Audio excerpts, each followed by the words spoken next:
Parents had a Filipino restaurant for a couple years while I was in high school, though I imagined myself becoming a pharmacist since I was little, because I spent time at my family's pharmacy in Chicago. So I think that's just what was embedded in my head.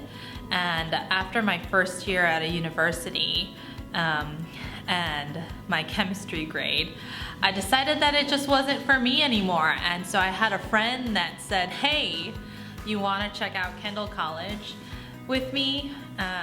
It's a culinary school. And I was like, sure, let's check it out. So that's how it started. My mom wasn't very happy with it, but it was definitely more interesting to me at that point, knowing that I wouldn't have to take any more like science classes like chemistry and biology and all that stuff and what you actually need to become a pharmacist. So I went on to culinary school, and from there I just never looked back.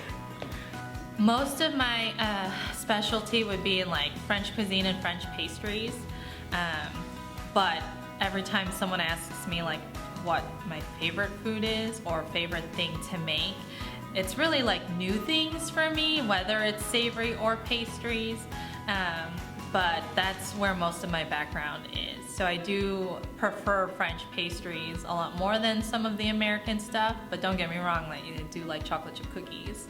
In Chicago, I did teach I was an adjunct faculty member, instructor at Triton College for about 9 years.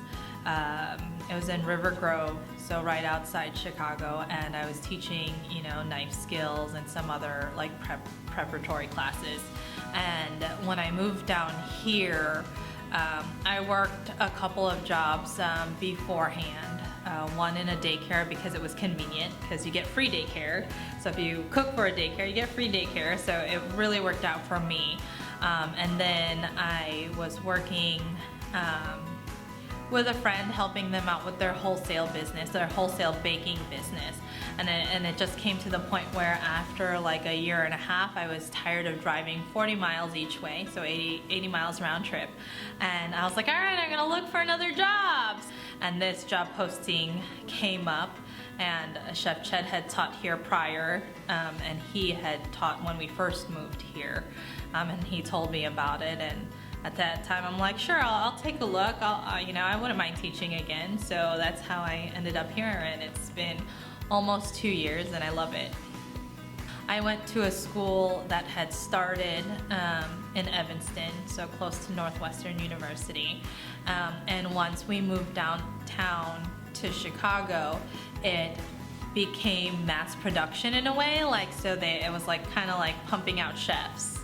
And it went from being very up close and personal to not being that personal, and and it's different, like the expectations change, the curriculum changes, and all of that stuff. So me coming from a smaller school in the beginning, at least for my first year, it's nice to come back to a smaller school and have those relationships with the student, the student-teacher like relationships, and being able to help them more one-on-one when they need it.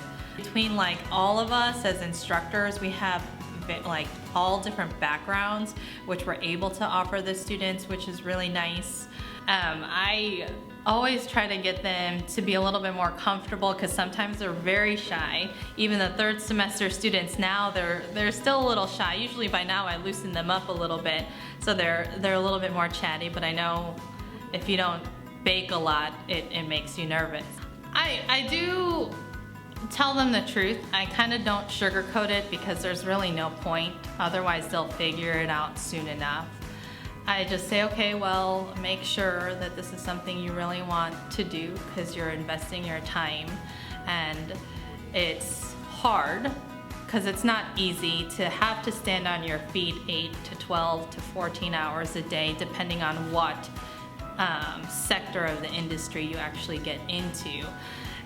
That it gets hot in the kitchen. So if you don't like sweating, or you don't like hard work or getting dirty, like having to wash dishes, then definitely kind of like rethink it.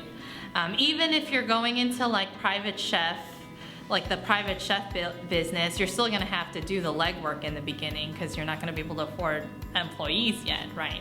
So I kind of just tell them to take a look and really do their research to make sure that it is something that they want and that they could handle the heat and the standing and all of that stuff, because you're not going to become a celebrity once you graduate from here. You have to work for it and you have to earn it.